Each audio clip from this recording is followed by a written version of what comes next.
Hello दोस्तों, आप देख रहे हैं एक्सीलेंट स्टडी पॉइंट। आज हम लोग पढ़ेंगे क्लास 10th के लिए केमिस्ट्री का फर्स्ट चैप्टर। ये चैप्टर बहुत ही इम्पोर्टेंट है, जिसका नाम है रासायनिक अभिक्रियाएं एवं समीकरण। और ये चैप्टर से हर साल 5 नंबर, मिनिमम 5 नंबर का सवाल पूछा जाता है। बिहार बोर्ड हो, यूपी बोर्ड हो, एमपी बोर्ड हो, कोई भी हो, ठीक है। ये हमारा केमिस्ट्री का फर्स्ट चैप्टर रहेगा, ठीक है। इस चैप्टर का नाम है रासायनिक अभिक्रिया एवं समीकरण। तो आप हमारे अगर चैनल पर पहली बार आए हैं तो वीडियो को लाइक करिए और चैनल को सब्सक्राइब करिए और अपने दोस्तों के पास भी शेयर करिए। चलिए वीडियो को बिना लंबा किए शुरू करते हैं हम आज का अपना टॉपिक। तो हमारा आज का पहला टॉपिक है रासायनिक अभिक्रिया। देखिए, जब कोई पदार्थ अकेले या किसी अन्य पदार्थ से क्रिया करके एक या एक से अधिक नए पदार्थों का निर्माण करता है तो इस प्रक्रिया को रासायनिक अभिक्रिया कहते हैं, ठीक है।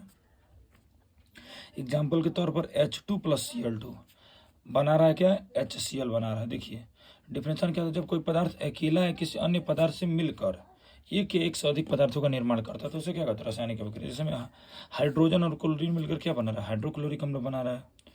हाइड्रोजन और ऑक्सीजन मिलकर क्या बना रहा है, जल बना रहा है। तो दो पदार्थ मिल रहे हैं आपस में और एक नया पदार्थ बना रहा है, तो इसे हम लोग क्या कहेंगे, रासायनिक अभिक्रिया, ठीक है। देखिए, और जो शुरू में पदार्थ लिखा है ना, ये वाला, इसको बोलते हैं हम लोग अभिकारक। क्या बोलते हैं, अभिकारक बोला जाता है। इसको क्या बोला जाता है, अभिकारक। और जो अभिक्रिया का फल स्वरूप बनता है इसको बोलते हैं हम लोग प्रतिफल। क्या बोलते हैं, प्रतिफल। देखिए अगला हमारा हेडिंग है अभिकारक। जो पदार्थ रासायनिक अभिक्रिया में भाग लेते हैं उन्हें क्या कहते हैं, अभिकारक। देखिए H2 और Cl2 भाग ले रहा है तो हमारा H2 और Cl2 क्या है, अभिकारक है।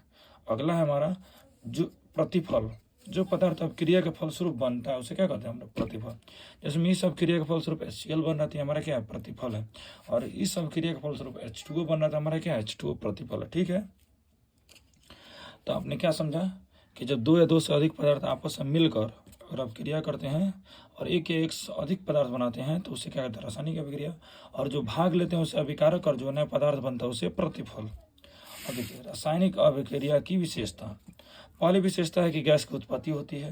देखिए रासायनिक अभिक्रिया जब होता है तो गैस की उत्पत्ति होती है, रंग में परिवर्तन हो सकता है, अवक्षेप बन सकता है, अवस्था में परिवर्तन हो सकता है, उष्मा का अवशोषण होता है या उष्मा का उत्सर्जन। एग्जाम्पल के तौर पर आप देख सकते हैं। देखिए कभी आपने देखा होगा चूने को पानी में डालते हुए, देखिए खूब उष्मा निकलता है तो क्या होता है, उष्मा का अवक्षेपण होता है। कभी कभी प्रकाश संश्लेषण का आपने नाम सुना हो, प्रकाश संश्लेषण के लिए प्रकाश की जरूरत पड़ती है, उससे अवशोषण होता है। कई बार अवस्था का परिवर्तन होता है, अभिक्रिया होता है, तो ठीक है। तो अभिक्रिया की विशेषता क्या क्या है, गैस की उत्पत्ति होती है, रंग में परिवर्तन होता है, अवक्षेप बनता है, उष्मा में परिवर्तन, उष्मा का अवशोषण या उष्मा का अवक्षेपण होता है। अगला हमारा है, देखिए रासायनिक समीकरण। अगला क्या है हमारा, रासायनिक समीकरण। तो रासायनिक समीकरण किसे कहते हैं, किसी भी रासायनिक अभिक्रिया में भाग लेने वाले पदार्थों को उनके संकेतों तथा सूत्रों की सहायता से संक्षिप्त निरूपण ही क्या कहलाता है, रासायनिक समीकरण कहलाता है। जैसे में हाइड्रोजन और ऑक्सीजन मिलकर क्या बनाते हैं, जल। देखिए हाइड्रोजन और ऑक्सीजन, पता चल रहा है कि हाइड्रोजन कितना है, लेकिन इसी का संक्षिप्त निरूपण करते हैं। H2 + O tense to H2। देखिए इसको शॉर्टकट में लिख देंगे। देखिए किसी भी रासायनिक अभिक्रिया में भाग लेने वाले पदार्थ, देखिए रासायनिक अभिक्रिया इसमें भाग ले रहा है हाइड्रोजन और ऑक्सीजन, तो इनमें भाग लेने वाले पदार्थों को उनके संकेत, हाइड्रोजन का संकेत H2 और ऑक्सीजन का संकेत O, संकेतों और सूत्रों की सहायता से दर्शाना ही क्या कहलाता है, रासायनिक समीकरण। हाइड्रोजन और ऑक्सीजन, देखिए सॉरी क्लोरीन होगा, देखिए H2 और Cl2 टेंस टू HCl बनता है, ठीक है। तो देखिए इसका संक्षिप्त निरूपण ही क्या कहलाता है, हमारा रासायनिक समीकरण। और रासायनिक समीकरण निकले का कुछ नियम होता है। देखिए पहला नियम, इधर वाले को क्या बोलते हैं, अभिकारक, इधर वाले को क्या बोलते हैं, प्रतिफल। तो पहला नियम ये होता है कि अभिकारक को तीर के, देखिए ये कौन है, मेरा दाहिना हाथ है और ये आपका बायां हाथ है, सॉरी ये दायां है, इधर वाला दायां होता है, इधर वाला, और इधर वाला बायां होता है, ये राइट और इधर लेफ्ट। देखिए लेफ्ट साइड में अभिकारक लिखा जाता है, पहला नियम। राइट साइड में प्रतिफल लिखा जाता है, दो नियम। अगर दो अभिकारक हो तो दोनों के बीच प्लस चिन्ह का प्रयोग किया जाता है, और दो प्रतिफल होता ना तो उसके बीच भी प्लस चिन्ह का, 4 गो नियम। और अभिकारक और प्रतिफल के बीच तीर का निशान लगाता है, इसी बात को लिखा गया। देखिए अभिक्रिया में अभिकारकों तथा उनके संकेतों तथा सूत्रों की सहायता से समीकरण के बाएं तरफ लिखा जाता है। अभिकारक को तीर के किधर लिखा जाता है, बाएं तरफ लिखा जाता है। और अभिकारकों के बीच धन चिन्ह लगाया जाता है। अब क्रिया के प्रतिफलों को उनके संकेतों तथा सूत्रों की सहायता से दाएं लिखा जाता है और प्रतिफलों के बीच धन चिन्ह लगाया जाता है। अभिकारकों तथा प्रतिफलों के बीच तीर चिन्ह का प्रयोग किया जाता है। ठीक है। और रासायनिक समीकरण के प्रकार, पहला संतुलित रासायनिक समीकरण, दूसरा है असंतुलित रासायनिक समीकरण। ठीक है। तो आई होप आपको समझ में आया होगा। एक बार और देख लेते हैं। देखिए रासायनिक समीकरण क्या होता है, तो किसी भी अपक्रिया को में भाग लेने वाले पदार्थों के संकेतों और सूत्रों की सहायता से क्या करना, संक्षिप्त निरूपण ही क्या कहलाता है, रासायनिक समीकरण कहलाता है। जैसे में हाइड्रोजन और ऑक्सीजन का संक्षिप्त निरूपण और जल का संक्षिप्त निरूपण।